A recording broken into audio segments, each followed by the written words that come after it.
Donc salut, je m'appelle Emeline, j'ai 19 ans et aujourd'hui je voudrais vous parler de la plus belle rencontre de toute ma vie.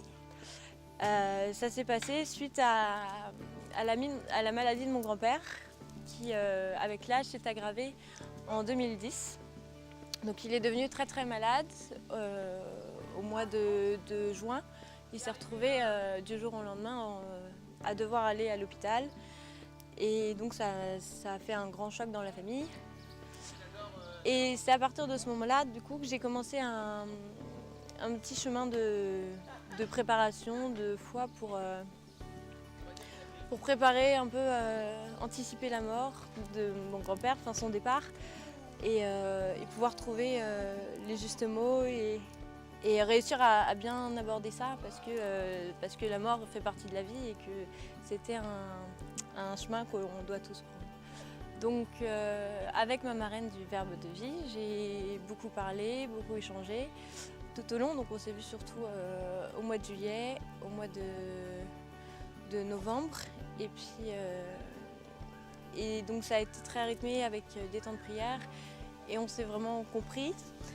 Ce qui fait que quand mon grand-père est né au ciel, le 27 janvier 2011,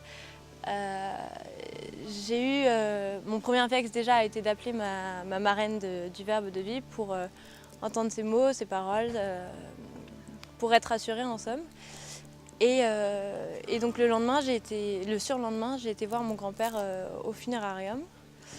Et là j'ai vécu juste le plus beau moment de ma vie, simplement parce qu'en voyant mon grand-père allongé là sur son lit, je l'ai vu qui souriait et j'ai ressenti en moi une immense joie, comme si vraiment l'Esprit Saint venait me voir et il me disait oui, tu es aimé de Dieu et Dieu est amour, Dieu existe, Dieu est amour et ton grand-père est heureux là où il est. Le paradis existe, il y a quelque chose après et vraiment, enfin tout est pour la gloire de Dieu. Et enfin voilà, c'est vraiment la preuve inébranlable que Dieu existe pour moi et voilà, donc tous les jours c'est une joie qui est immense pour moi de me rappeler de cette visite que j'ai reçue, de cette immense grâce. Donc je remercie Dieu tous les jours, encore et encore et encore et encore et j'essaye de témoigner le mieux possible pour partager ça parce qu'une bonne nouvelle se doit d'être partagée.